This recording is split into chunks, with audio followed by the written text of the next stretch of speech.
Good morning, everybody. I hope that you all had a good weekend and now looking forward to the week ahead. Of course, Labour Day in the US today, so it's a long weekend for some of our friends on that side of the Atlantic.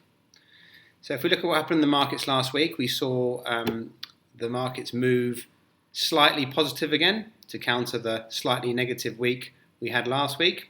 Still remains steady out there. We saw the Dow up 0.5%. The Nasdaq moved up 0.6%. The FTSE was up 0.9%. The Nikkei, we saw a little bit more movement on the Nikkei because of the fact that we continue to have a weakening Japanese yen, and that was up 3.5%.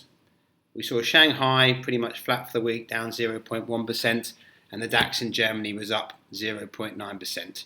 So to reiterate, after the recent steady eddy climbs, we saw a little bit of a pullback last week, and now we're continuing to see some modest gains across the markets. The bundle of forward have been up 0.4%, so slightly off the Nasdaq last week, but that was due to the fact that Microsoft shares were down during the week. So on the currency side of things, we saw the euro remain flat against the US dollar. It's still at 111. We did see the pound strengthen against the US dollar. It's gone from 131 to 133. I think certainly the pound is good value at the moment if you have some euros or you have some US dollars sitting around. The Aussie dollar we saw flat as well, 76 cents. And I mentioned the Japanese yen briefly, and it went from 100 to 104. So we continue to have a fairly weak Japanese yen, and we saw the dollar obviously strengthening there with a 4% increase during the week. One of the big stories of the week was the Apple tax scandal, where the European Union have asked for $13 billion of back tax due to the fact that some of their operations are domiciled out of Ireland. Logistically, I'm not sure how it works, but at the same time, it didn't have any impact on the share price, which does just go to show really, what big players these guys like Apple are. I mean, I'm not saying the $13 billion is not a lot of money, because it is. But I think, first of all, it could be years before they're made to pay it, and they probably have the power and the ability to appeal. And the market certainly seemed rather unconcerned by the whole situation. Although, of course, there is a dangerous precedent now if this can be carried through from the European Union, whereby, there's other companies, McDonald's, Google, Amazon, that have structured themselves in similar ways to what Apple have to, of course, reduce their tax liabilities. So I'm just going to talk very quickly about pensions at the moment, because I heard yesterday on the news that Germany was talking that a lot of its youngsters are likely to have to reach pensionable age at 69 years of age. And I also read something recently which said that in Holland, in the Netherlands, from 2024, the pension age is going to be linked to life expectancy. Now, with 1 in 5 people being born today expected to live to 100, you can certainly see how, once again, this is going to create a deficit which is going to be very, very difficult to manage.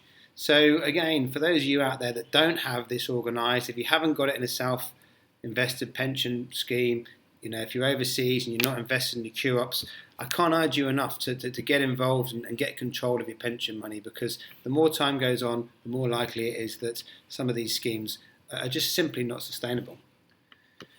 So, as I said, there's a holiday in the US at the moment, and often this is a bit of a turning point. I mentioned in my monthly blog, that historically September and October are generally more volatile times in the market, and I think we can certainly expect that. And then what with the US election coming up on the 8th of November, of course, there is going to be a market reaction. Which way? I don't know, but I think we're going to see a little bit more volatility than we've experienced in the last couple of months, where it's been nice and calm. So on the sporting front, again, international football was as dull as ever, with England squeezing out a 95th minute 1-0 victory against the 10-man Slovakian side. Nothing to get too excited about. Last week we saw the transfer window in the Premier League. For the first time ever, over £1 billion was spent. I think it was about 670 net spend. So there's money out there again. Who only knows what the value of the Premier League is these days? It's certainly incredible, what with Pogba being the most expensive player ever bought earlier in the window, and now of course we have the biggest spend ever. So certainly a lot going on. In fact, actually, I heard the other day that the team that comes bottom in the Premiership gets more than the team that comes top in the German league. So that says something about its size, its stature, and just the fantastic brand that it is. So the quote for the day, and it comes from Benjamin Graham, who again, is of the sort of Warren Buffett school, and he actually was before Buffett, but it's all about owning the company because it's a quality company. And one of his statements is the individual investor should act consistently as an investor and not as a speculator. In a nutshell, really, some people can play the game if they want, but that's not what I do. In fact, one of the managers that I've been following very closely is a guy called Nick Train. And if you look at his performance, he buys and sells shares so seldomly that his average hold for a stock is 18 years. So like I always say, in my blogs and everything I talk about, find the quality, stick with it, have faith. Anything else you need, let me know.